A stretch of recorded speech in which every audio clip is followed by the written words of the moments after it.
El huésped de Albert Camus. La nieve había empezado a caer de repente a mediados de octubre, después de 8 meses de sequía, sin la transición de la lluvia, y los 20 alumnos que vivían en los pueblecitos diseminados por la meseta no iban a clase. El maestro miraba para los 2 hombres que subían hacia él. Uno iba a caballo, el otro a pie. Todavía no habían llegado al abrupto repecho que llevaba a la escuela, edificada en la ladera de una colina. Avanzaban trabajosa y lentamente en la nieve, entre las piedras, por el inmenso espacio de la alta meseta desierta. De vez en cuando, el caballo tropezaba. Aún no se le oía, pero se veía muy bien el chorro de vapor que le salía de las fosas nasales. Uno de los hombres, al menos, conocía la región. Iban siguiendo la pista, a pesar de que habían desaparecido desde hacía varios días bajo una capa blanca y sucia. El maestro calculó que no estarían en la colina antes de media hora. Hacía frío y se metió en la escuela para ponerse un jersey. Cruzó la clase vacía y helada.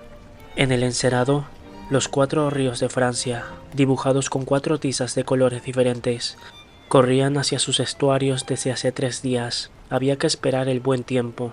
Daru, el maestro, no calentaba más que el único cuarto que constituía toda su morada, contigua a la clase cuya puerta daba al este de la meseta. La ventana, como las de la clase, daba también al mediodía. Por este lado, la escuela se encontraba a varios kilómetros del lugar en el que la meseta comenzaba a descender hacia el sur. Con tiempo claro, se podían ver las masas violetas del contrafuerte montañoso donde se abría la puerta del desierto. Después de entrar un poco en calor, Daru volvió a la ventana desde donde, por primera vez, había divisado a los 2 hombres. Ahora ya no se les veía. Se hallaban, pues, subiendo el repecho. El cielo estaba menos oscuro. Durante la noche había dejado de nevar. Amaneció con una luz grisácea, que apenas había aumentado a medida que el techo de nubes se elevaba. A las 2 de la tarde hubiese dicho que el día acababa de comenzar, pero esto era mejor que aquellos 3 días en que la nieve espesa caía en medio de unas tinieblas incesantes, con pequeñas ráfagas de viento que hacían trepidar la doble puerta de la clase. Daru entonces se pasaba las horas muertas en su cuarto, del que no salía sino para ir al cobertizo a dar de comer a las gallinas o a buscar carbón. Afortunadamente, la camioneta de Tajit, el pueblo más cercano hacia el norte, había traído el suministro 2 días antes de la tempestad y volvería a pasar dentro de 48 horas. Por otra parte, Daru tenía con qué resistir un asedio con los sacos de trigo que llenaban la habitación y que la administración pública le dejaba en depósito para distribuir entre los alumnos cuyas familias habían sido víctimas de la sequía.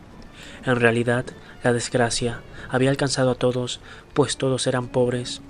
Daru repartía a diario una ración a los niños, y sabía muy bien que durante estos días malos les había faltado.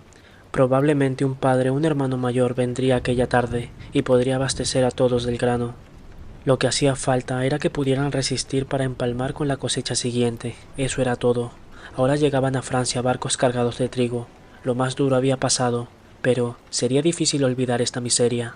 Este ejército de fantasmas andrajosos errando bajo el sol, las mesetas calcinadas meses y meses enteros, la tierra contraída poco a poco, literalmente achicharrada, hasta el punto de que cada piedra se deshacía en polvo bajo los pies.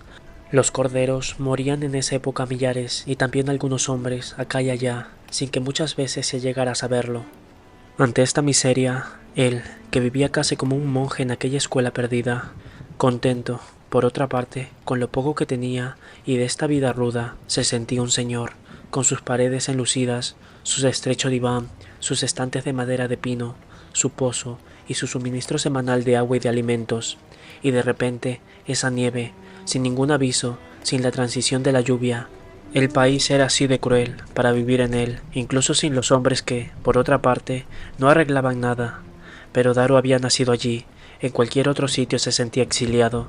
Salió y dio unos pasos por el terraplén delante de la escuela. Los 2 hombres habían llegado a la mitad de la cuesta. Daru reconoció en el jinete a Baldusí, el viejo gendarme que conocía desde hacía mucho tiempo. Un árabe, con la cabeza baja y las manos atadas, caminaba detrás de Baldusí, que sostenía el extremo de la cuerda. El gendarme saludó con un ademán al que Daru no contestó, ocupado por entero en contemplar al árabe, vestido con un yehabat de otrora azul, con los pies metidos en unas sandalias pero cubiertos con calcetines de gruesa lana, y la cabeza tocada con un cheché estrecho y breve, Se acercaban. Baldusí mantenía su caballo al paso para no lastimar al árabe, y el grupo avanzaba lentamente.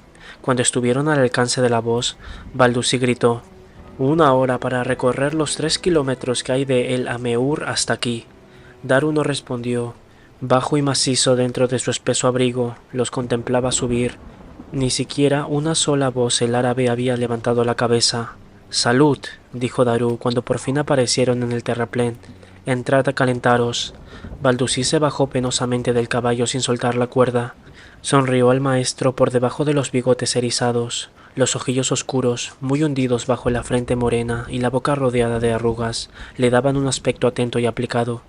Daru tomó las bridas, condujo al animal al tejadillo y volvió hacia donde estaban los dos hombres, que lo esperaban ahora en el interior de la escuela. Los hizo entrar en su habitación. «Voy a calentar el aula», dijo. «Allí estaremos más cómodos». Cuando entró de nuevo en el cuarto, Baldusí estaba sentado sobre el diván, había desatado la cuerda del árabe, y éste estaba agazapado junto a la estufa, con las manos siempre atadas, y Cheche ahora echado hacia atrás. El hombre miraba hacia la ventana. Al principio, Daru solo le vio los enormes labios abultados, lisos, casi negroides. Sin embargo, la nariz era recta y los ojos oscuros, de expresión afiabrada. El Cheche descubrió una frente tosuda y bajo la piel requemada, pero un poco descolorida por el frío. Todo el rostro tenía a la vez una expresión de inquietud y rebeldía que llamó la atención de Daru cuando el árabe, volviendo hacia él la cara, lo miró derechamente a los ojos. «Pasad al otro cuarto», dijo el maestro. «Voy a preparar té con menta». «Gracias», dijo Baldusí. «Buen refugio este». Y dirigiéndose en árabe a su prisionero: «Tú, ven aquí». El árabe se levantó y, llevando las muñecas unidas frente a sí, pasó lentamente al aula, junto con el té. Daru llevó una silla, pero Baldusí ya se había sentado sobre el primer pupitre de los alumnos, y el árabe se había agazapado contra el estrado del maestro, frente a la estufa que ardía entre el escritorio y la ventana. Cuando tendió el vaso de té al prisionero, Daru vaciló al verle las manos atadas. «¿Lo podríamos desatar, tal vez?» «Por cierto», dijo Baldusí, «solo era para el viaje». Hizo ademán de levantarse, pero Daru, dejando el vaso en el suelo, se arrodilló junto al árabe. Este, sin decir palabra, lo miraba con sus ojos afiebrados. Una vez que tuvo las manos libres, se frotó las muñecas hinchadas, cogió el vaso de té y, aspirando el líquido hirviente, lo bebió a traguitos rápidos. «Bueno», dijo Daru, «¿a dónde vais?» Baldusí apartó su bigote del té. «Aquí, hijo», respondió. «Singulares alumnos, ¿pasaréis la noche aquí?» «No, tengo que volver a El Ameur, y tú entregarás a este camarada Tingit. Se lo espere en la comuna mixta». Baldusí contemplaba a Daru con una sonrisita amistosa. «¿Qué me cuentas?», dijo el maestro. «¿Te estás burlando de mí?» «No, hijo, son órdenes». «¿Órdenes? Yo no soy». Daru vaciló. No quería ofender al viejo corso. En suma, que no es mi oficio. ¿Y qué importa eso? En la guerra se practica todos los oficios. Entonces esperaré a que se declare la guerra».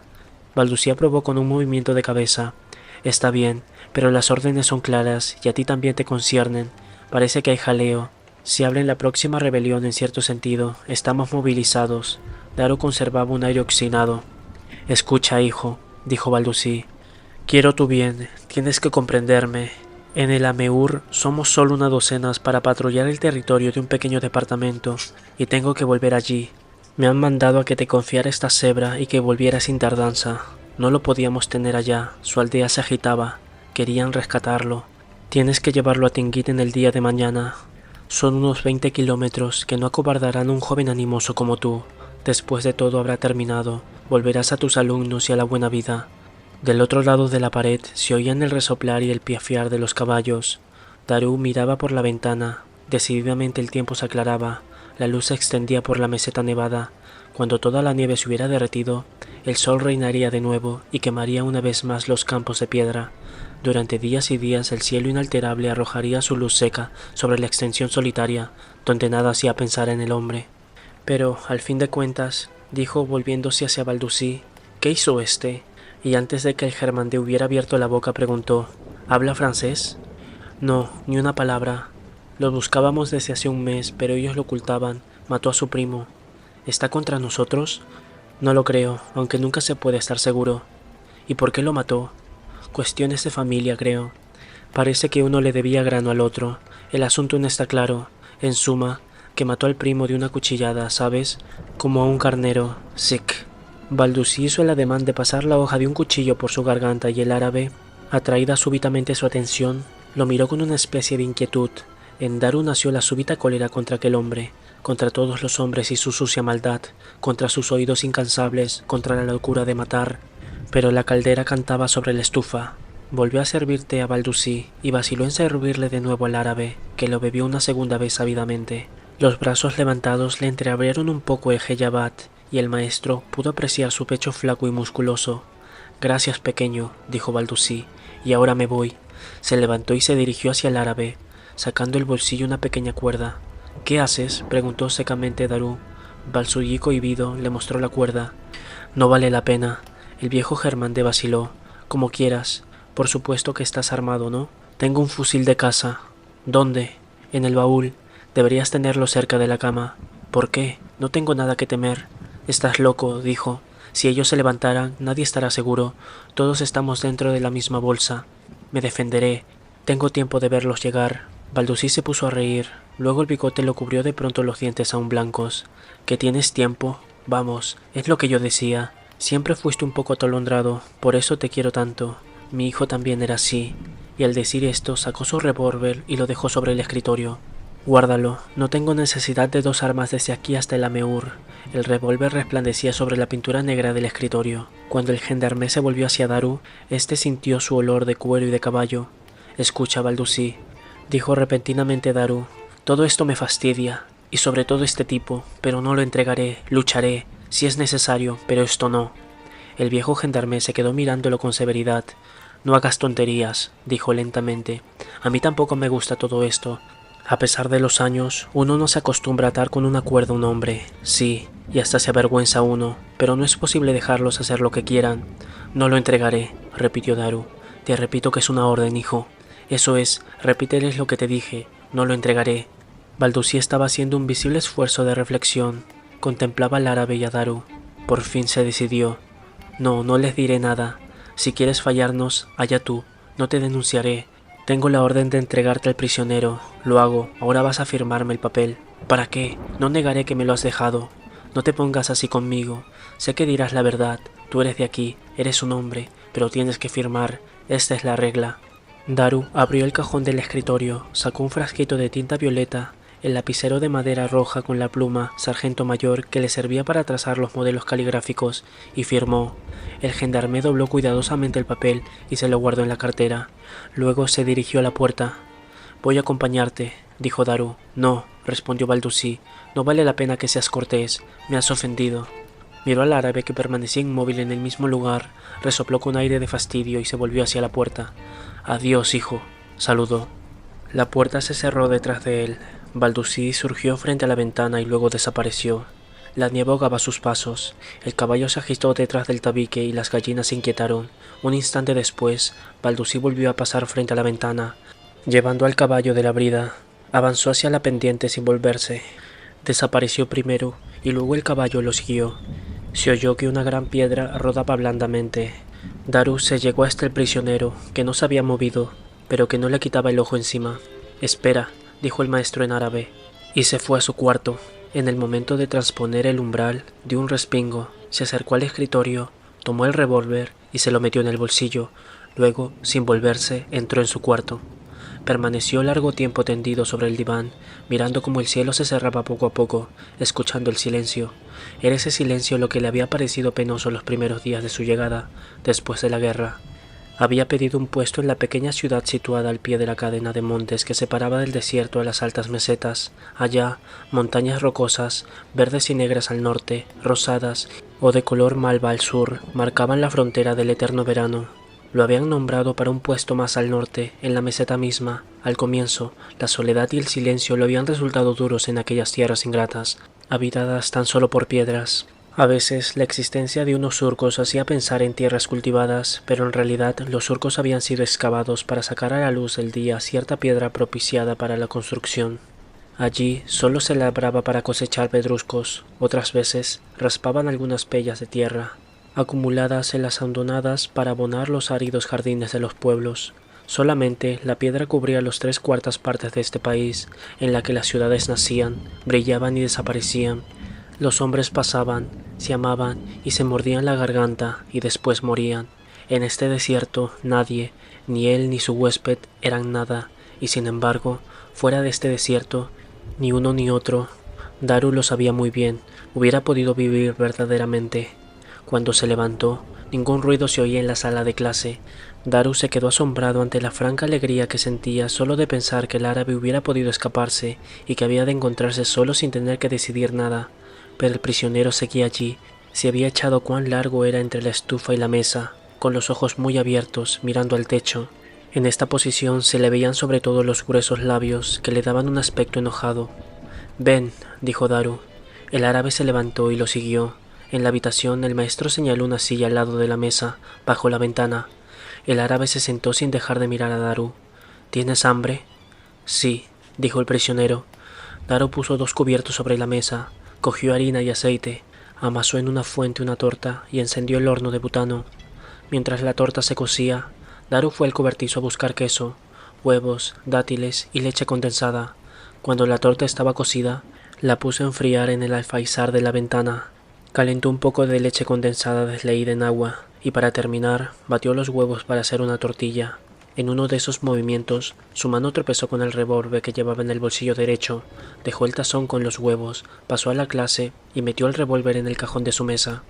Cuando volvió a la habitación, estaba anocheciendo, encendió la luz y sirvió al árabe. «Come», dijo. El otro cogió un trozo de torta y se lo llevó con viveza a la boca y se detuvo. «¿Y tú?», preguntó. «Primero tú, yo comeré después». Los labios gruesos se abrieron un poco. El árabe dudó y terminó por morder resueltamente la torta. Cuando terminó de comer, miró al maestro. «¿Eres tú el juez?» «No, yo tengo que vigilarte hasta mañana». «¿Por qué comes conmigo?» «Porque tengo hambre». El otro se calló. Daru se levantó y salió. Trajo un catre del cobertizo, lo colocó entre la mesa y la estufa, perpendicularmente a su propia cama, y de una maleta grande que, de pie a un rincón, le servía de estante para sus papeles, sacó 2 mantas que dispuso sobre el catre. Después se paró y, al no tener otra cosa en que ocuparse, se sentó en la cama. Yo no había nada que preparar ni que hacer, sino mirar a aquel hombre, y se puso a mirarlo, tratando de imaginarse aquella cara arrebatada por la ira, pero no lo conseguía. Solamente veía la mirada a la vez sombría y brillante, y la boca de animal. «¿Por qué lo mataste?», dijo con una voz cuya hostilidad lo sorprendió. El árabe desvió la mirada. Se escapó, y yo corrí detrás de él. Volvió a mirar a Daru con unos ojos llenos de una especie de interrogación angustiada. «Ahora, ¿qué van a hacerme? ¿Tienes miedo?» El otro se atiesó, desviando la vista. «¿Sientes lo que hiciste?» El árabe lo miró con la boca abierta. Era evidente que no comprendía. La irritación invadía a Daru. Al mismo tiempo, se sentía torpe y embarazado, sin poderse mover entre las 2 camas. «Acuéstate aquí», dijo con impaciencia. «Es tu cama». El árabe no se movió. Interpeló a Daru. «Dime». El maestro lo miró. «¿Vuelve mañana el gendarme?» «No lo sé».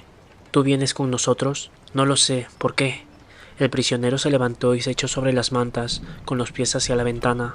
La luz de la bombilla le daba directamente a los ojos y los cerró enseguida. «¿Por qué?», repitió Daru, plantado delante de la cama. El árabe abrió los ojos bajo la luz deslumbradora y lo miró, esforzándose en no pestañear. «Vente con nosotros», dijo. En medio de la noche, Daru no conseguía dormir. Se había metido en la cama después de desnudarse completamente. Tenía la costumbre de dormir desnudo, pero cuando se encontró en su cuarto sin ninguna ropa, dudó, se sentía vulnerable y estuvo tentado de volverse a vestir. Pero se encogió de hombros, ya se había visto en situaciones peores, y si hiciera falta, descalabraría a su adversario. Desde la cama podía observarlo, echado de espaldas, inmóvil, con los ojos cerrados bajo la luz intensa. Cuando Daru lo apagó, pareció que las tinieblas se congelaban de repente. Poco a poco, la noche fue recobrando vida en la ventana donde el cielo sin estrellas se movía suavemente. El maestro distinguió enseguida el cuerpo extendido ante él. El árabe seguía sin moverse, pero sus ojos parecían estar abiertos. Un viento ligero rondaba alrededor de la escuela, tal vez terminaría por alejar las nubes y volvería a brillar el sol. Durante la noche, el viento aumentó, las gallinas se alborotaron un poco, después se callaron. El árabe se volvió de costado, dando la espalda a Daru. y a éste le pareció oírlo gemir. Entonces acechó su respiración, más fuerte y más regular que hace un momento. Daru oía ese aliento tan cercano y soñaba sin poderse dormir. En la habitación en que, desde hacía un año, dormía solo, aquella presencia le molestaba. Pero también le molestaba porque le imponía una especie de fraternidad que él rechazaba en las circunstancias actuales y que conocía muy bien. Los hombres que comparten los mismos dormitorios, ya sean soldados o prisioneros, contraen un lazo extraño como si, al quitarse las armaduras con la ropa, se hermanaran cada noche, por encima de sus diferencias, en la vieja comunidad del sueño y del cansancio. Pero Daru se agitaba, no le gustaban esas tonterías, tenía que dormir. Algo más tarde, sin embargo, cuando el árabe se movió imperceptiblemente, el maestro seguía sin conciliar el sueño. Al segundo movimiento del prisionero, se puso tenso, en guardia. El árabe se incorporaba muy despacio sobre sus hombros, con un movimiento casi sonámbulo. Sentado en la cama, esperó, inmóvil, sin mover la cara hacia Daru, como si escuchara atentamente. Daru no se movió. Acababa de darse cuenta de que se había dejado el revólver en el cajón de la mesa de la clase. Era mejor actuar rápidamente. Sin embargo, continuó observando al prisionero que, con el mismo movimiento cauteloso, ponía los pies en el suelo, esperaba un poco y empezaba a levantarse lentamente. Daru iba a llamarlo cuando el árabe echó a andar, con un paso natural esta vez, pero extraordinariamente silencioso. Se dirigía hacia la puerta del fondo que daba al cobertizo, hizo girar el picaporte con precaución y salió empujando la puerta tras él, sin cerrarla del todo. Daru no se había movido, se escapaba, pensó, menudo alivio. Sin embargo, aguzó el oído, las gallinas no se movían, el árabe se hallaba, pues, en la meseta. Entonces le llegó un débil ruido de agua, y comprendió lo que era. En el momento en el que el árabe apareció de nuevo en el marco de la puerta, la cerró con cuidado y se acostó sin hacer ruido. Daru se volvió a espaldas y se durmió. Algo más tarde le pareció oír, en lo profundo de su sueño, unos pasos furtivos alrededor de la escuela. Estoy soñando, se repetía, y efectivamente estaba dormido. Cuando se despertó, el cielo estaba despejado. Por la ventana mal encajada entraba el aire frío y puro. El árabe dormía, acurrucado ahora bajo las mantas, con la boca abierta, totalmente confiado. Pero cuando Daru lo zarandeó, se sobresaltó y miró a Daru sin reconocerlo, con unos ojos de loco y una expresión tan asustada que el maestro dio un paso atrás. No tengas miedo, soy yo, vamos a comer. El árabe asintió con la cabeza y dijo que sí. Su rostro había recobrado la serenidad, pero su expresión permanecía ausente y distraída.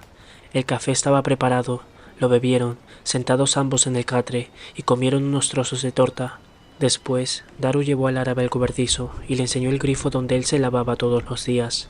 Volvió al cuarto, dobló las mantas, recogió el catre, hizo su cama y ordenó la habitación. Entonces salió al terraplén pasando por la escuela. El sol se elevaba ya en el cielo azul. Una luz tierna y viva inundaba la meseta desierta. En el repecho la nieve empezaba a derretirse, las piedras volverían a aparecer. En cuclillas al borde de la meseta el maestro contemplaba la inmensidad del desierto. Pensaba en Baldussi, le había apenado, le había echado de allí en cierto modo, como si no quisiera que lo metieran en el mismo saco que a él. Aún oía el adiós del gendarme y sin saber por qué, se sentía extrañamente vacío y vulnerable. En este momento, al otro lado de la escuela, el prisionero tosió. Daru lo oyó, casi a pesar suyo. Después, furioso, tiró una piedra que silbó en el aire antes de hundirse en la nieve. El crimen idiota de este hombre lo sublevaba, pero entregarlo era contrario al honor. Tan solo con pensarlo se volvía loco de humillación, y maldecía a la vez a los suyos que le enviaban a aquel árabe y a este que se había atrevido a matar y no había sabido escaparse. Daru se levantó, dio unas vueltas por el terraplén, esperó, inmóvil, y entró en la escuela. El árabe, inclinado sobre el suelo de cemento de cobertizo, se lavaba los dientes con los dedos. Daru le miró. «Ven», dijo, y entró en la habitación delante del prisionero. Se puso una cazadora encima del jersey y se calzó las botas de marcha. Después esperó de pie a que el árabe se hubiera puesto el turbante y las sandalias. Entraron en la escuela y el maestro señaló la salida a su compañero. «Vete». El otro no se movió. «Ahora vengo», dijo Daru. El árabe salió. Daru volvió a entrar en la habitación e hizo un paquete con tostadas de pan, dátiles y azúcar. En la clase, antes de salir, dudó un segundo ante su mesa. Después atravesó el umbral de la escuela y cerró la puerta.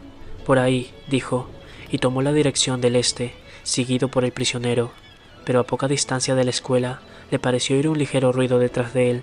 Volvió sobre sus pasos e inspeccionó los alrededores de la casa. No había nadie. El árabe le miraba sin comprender lo que hacía. «Vamos», dijo Daru. Caminaron durante 1 hora y descansaron junto a una especie de pico calcáreo. La nieve se derretía cada vez más deprisa. El sol absorbía inmediatamente los charcos, limpiaba a toda velocidad la meseta que, poco a poco, se secaba y vibraba al mismo tiempo que el aire. Cuando de nuevo se pusieron en camino, la tierra resonaba bajo sus pasos. A lo lejos, un pájaro hendía el espacio ante ellos con un trino alegre. Daru bebía, respirando profundamente, la fresca luz matutina. Una especie de exaltación nacía en él bajo el gran espacio familiar, casi enteramente amarillo ahora, bajo su casquete de cielo azul. Anduvieron 1 hora más, bajando hacia el sur. Llegaron a una especie de eminencia achatada, formada por rocas friables. A partir de allí, la meseta descendía, al este, hacia una llanura baja donde se podían distinguir algunos árboles medio secos y, al sur, hacia unos montones de rocas que daban al paisaje un aspecto atormentado. Daru inspeccionó las dos direcciones. No había más que el cielo en el horizonte. No se veía ningún hombre. Daru se volvió hacia el árabe, que lo miraba sin comprender, y le tendió un paquete. «Toma», dijo, «son dátiles, pan y azúcar. Te llegará para 2 días. Toma 1000 francos también». El árabe cogió el paquete y el dinero, y se quedó con las manos llenas a la altura del pecho como si no supiera qué hacer con lo que le daban. «Mira ahora», dijo el maestro, y señalaba la dirección del este. «Ese es el camino de Tingit. Son 2 horas de marcha. En Tingit están la administración y la policía. Te esperan». El árabe miraba hacia el este, apretando contra sí el paquete y el dinero. Daru le cogió del brazo y, con cierta brusquedad, le hizo dar media vuelta hacia el sur. Al pie de la altura en que se encontraban, se adivinaba un camino apenas bosquejado. Esa es la pista que atraviesa la meseta. A un día de marcha de aquí encontrarás los pastos y los primeros nómadas. Te acogerán y te darán refugio, según sus leyes. El árabe se había vuelto ahora hacia Daru, y su rostro reflejaba pánico. «Oye», dijo. Daru meneó la cabeza. «No, cállate. Ahora, yo te dejo». Le volvió la espalda. Dio 2 pasos en dirección de la escuela. Miró con cierta indecisión al árabe inmóvil y se alejó. Durante unos minutos no oyó más que sus propios pasos, que resonaban sobre la tierra fría, y no volvió la cabeza. Al cabo de un momento, sin embargo, se volvió. El árabe seguía allí, al borde de la colina, con los brazos caídos, mirando al maestro. Daru sintió que se le hacía un nudo en la garganta, pero renegó con impaciencia, hizo un ademán y echó a andar de nuevo. Ya estaba lejos cuando se detuvo otra vez y miró hacia atrás. No había nadie en la colina. Daru dudó. El sol estaba ya bastante alto en el cielo y comenzaba a devorarle la frente. El maestro volvió sobre sus pasos, al principio un poco incierto, después con decisión. Cuando llegó a la pequeña colina, chorreaba de sudor, subió por ella a toda velocidad y se detuvo, echando los fofes en la cima.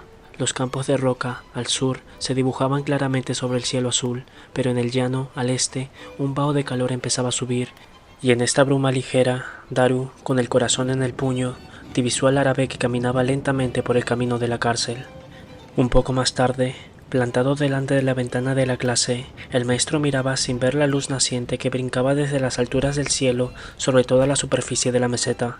Detrás de él, en el encerado, trazada con tiza por una mano torpe, entre los meandros de los ríos franceses, se extendía la inscripción que el maestro acababa de leer. «Has entregado a nuestro hermano, lo pagarás». Daru miraba el cielo, la meseta y más allá, las tierras invisibles que se extendían hasta el mar. En aquel vasto país que tanto había amado, Daru estaba solo. Fin de El huésped.